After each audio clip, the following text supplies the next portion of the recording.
Assalamualaikum warahmatullahi wabarakatuh. Hello everyone, welcome to our presentations. We are from Group 3. We will present our material about container transport security. Let me introduce my team before we start. I'm Jumiati, and the other member there is Devi Sinaga, Dwi Kurnia Putri, and Rosa Camelia. We will discuss some topic. First, definitions of container transport security will be explained by me. Second, container transport chain will be explained by Rosa Camelia. Third, container transport security will explained by Dwi Kurnia Putri. And last, use of technology in container transport security will explained by Devi Sinaga. Definitions of container transport security. Container transport security refers to the actions and measures taken to protect and maintain the safety of containers during transportations. It encompasses all aspects of security associated with the shipment of containers, including the prevention of loss, damage, theft, or other illegal interventions. The main objective of container transport security is to ensure that containers and the cargo inside them are safe from any threats during the shipping process, be it on land, sea, or air. Keamanan angkutan peti kemas mengacu pada tindakan dan langkah-langkah yang diambil untuk melindungi dan menjaga keamanan peti kemas selama transportasi. Hal ini meliputi semua aspek keamanan yang terkait dengan pengiriman peti kemas, termasuk pencegahan kehilangan, kerusakan, pencurian, ataupun intervensi ilegal lainnya yang mengganggu pengiriman peti kemas.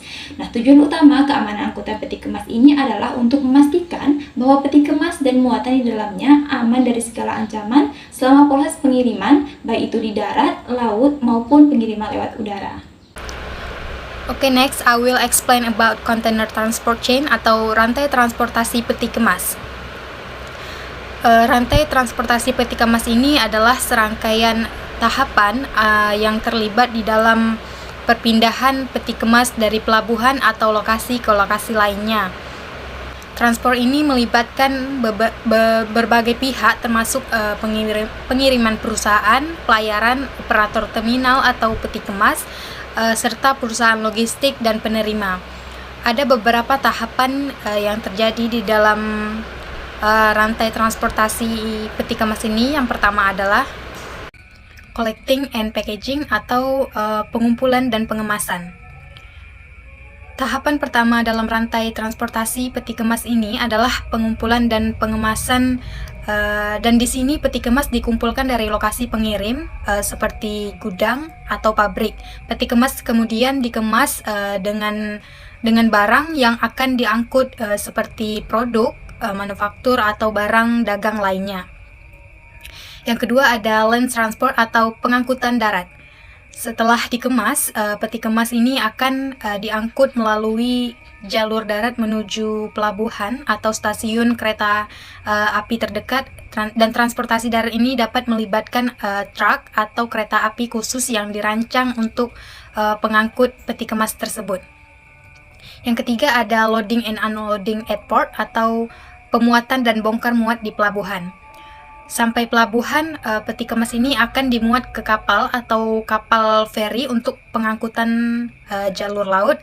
Tahapan ini melibatkan proses bongkar muat di terminal peti kemas di pelabuhan.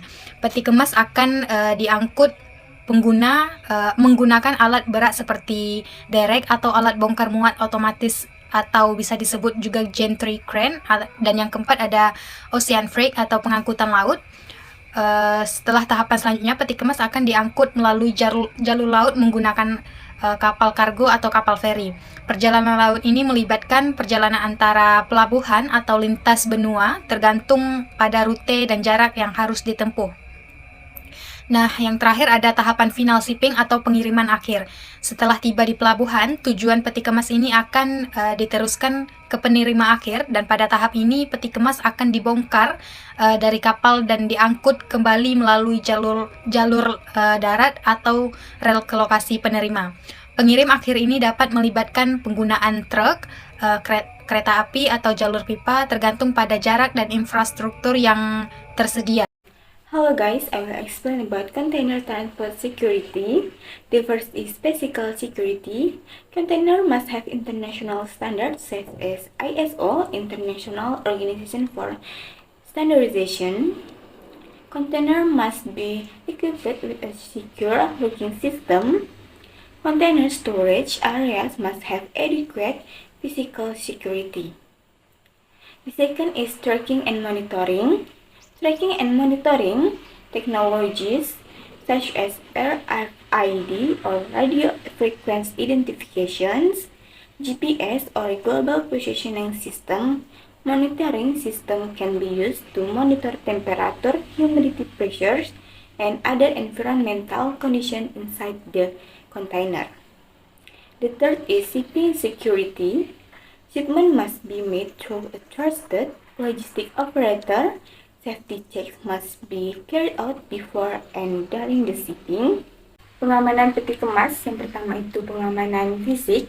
Peti kemas harus digunakan memenuhi standar internasional seperti ISO or International Organization for Standardization. Peti kemas harus dilengkapi dengan sistem penguncian yang aman. Peti kemas, area penyimpanan peti kemas harus memiliki pengamanan fisik yang memadai. 2. Pelacakan dan pemantauan.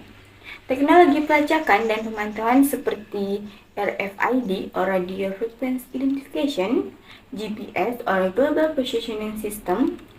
Sistem pemantauan juga dapat digunakan untuk memantau suhu, kelembaban, tekanan, dan kondisi lingkungan lainnya di dalam peti kemas. Yang ketiga, keamanan pengiriman.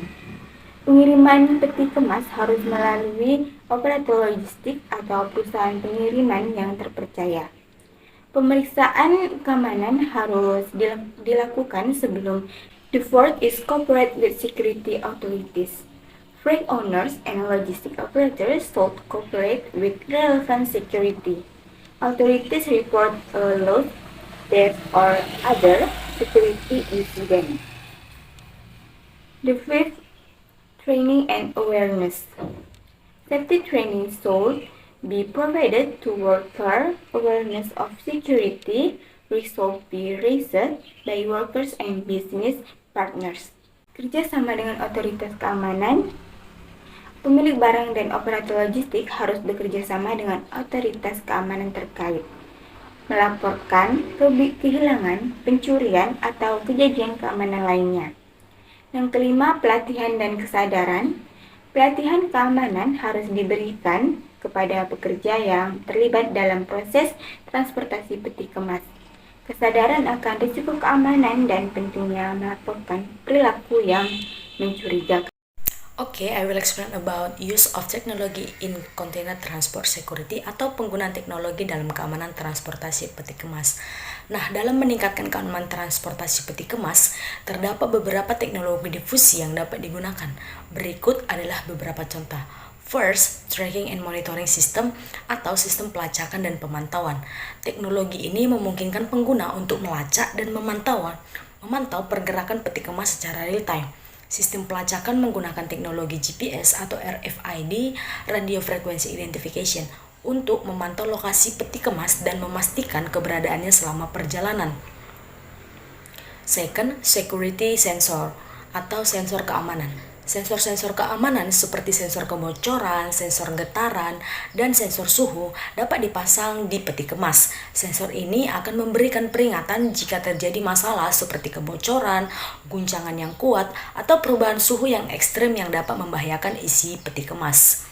Third, electronic locking atau penguncian elektronik. Teknologi penguncian elektronik ini digunakan untuk mengamankan peti kemas dan mencegah akses yang tidak sah. Sistem ini menggunakan kode akses digital atau sidik jari untuk membuka dan mengunci peti kemas, sehingga hanya orang-orang yang tertentu atau yang berwenang dapat membukanya.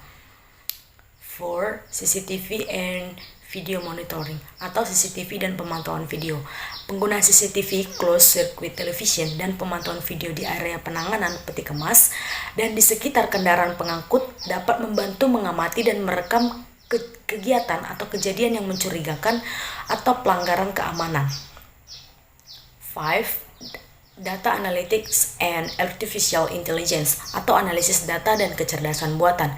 Dengan mengumpulkan dan menganalisis data yang dihasilkan oleh teknologi di atas, dapat digunakan algoritma kecerdasan buatan untuk mengidentifikasi pola-pola aneh atau perilaku yang mencurigakan.